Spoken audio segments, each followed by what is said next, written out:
Hello everyone and welcome to the Awakening with Kelvin Peary. I am your host Kelvin and this is another thought-provoking episode in our ongoing series Bridges to Prosperity.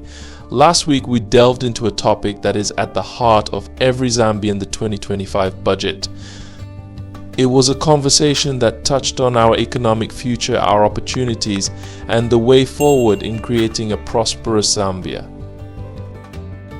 This week, as we draw closer to our beloved country's 60th independence anniversary, it's time to pause and reflect.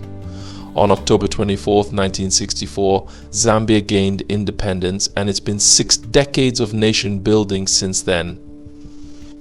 The journey has been filled with highs and lows, progress and setbacks, unity and division.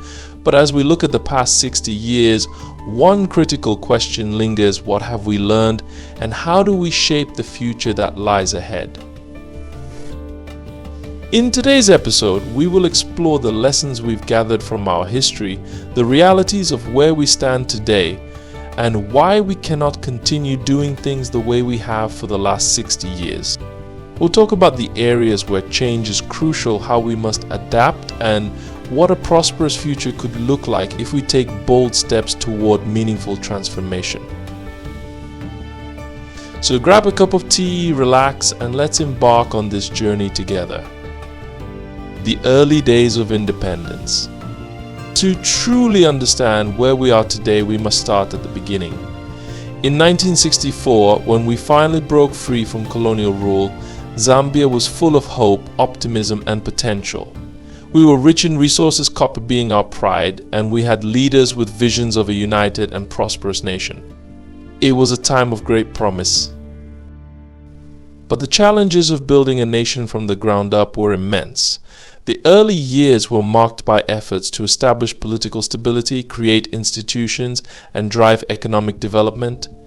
Education was prioritized, and the copper industry became the backbone of our economy. However, as we moved through the decades, some of the initial momentum slowed. The collapse of copper prices, political struggles, and economic mismanagement began to take their toll. We realized that independence alone wasn't enough to guarantee success. Where did we go wrong? Fast forward 60 years, and many Zambians are asking themselves what went wrong. Why are we a nation so rich in natural resources and human capital, still grappling with issues like poverty, corruption, and economic stagnation? One of the major lessons we've learned is that while resources are important, governance and leadership are even more crucial. Mismanagement of resources and the failure to diversify our economy have led us down paths that have limited our growth.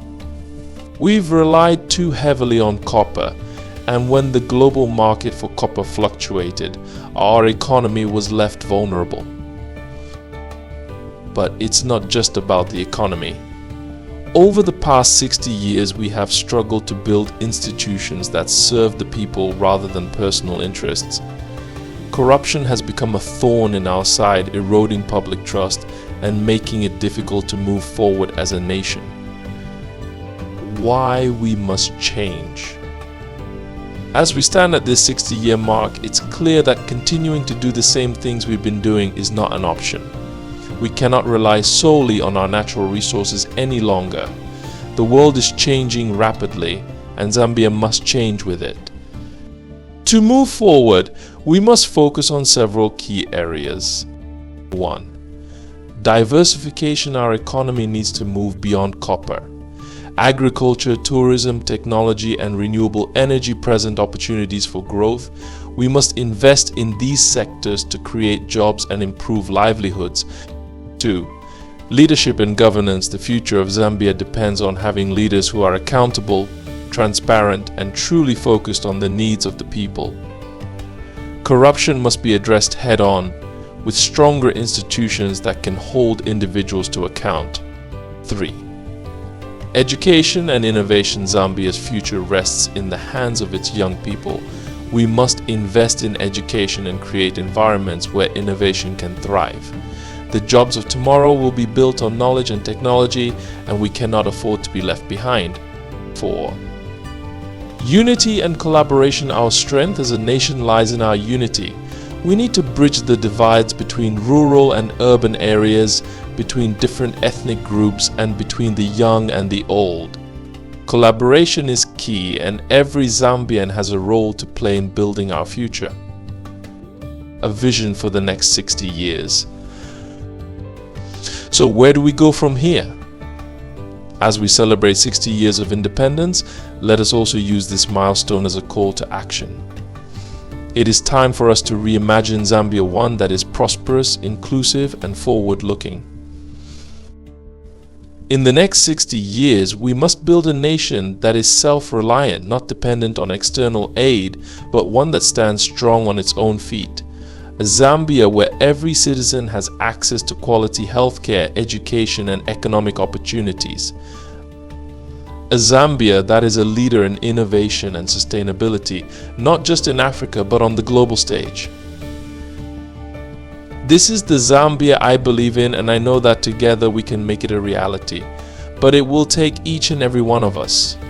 Change doesn't come easy, but it is necessary if we are to honor the sacrifices of those who fought for our independence and build a brighter future for the generations to come.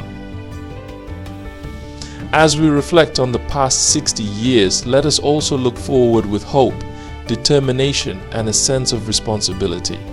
The choices we make today will shape the Zambia of tomorrow.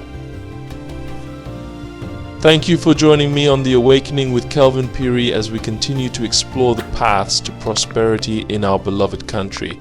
If you haven't already, subscribe to the podcast and share it with your friends and family. Together, let's create the Zambia we all dream of. Until next time, stay awake, stay informed, and stay committed to building a better Zambia.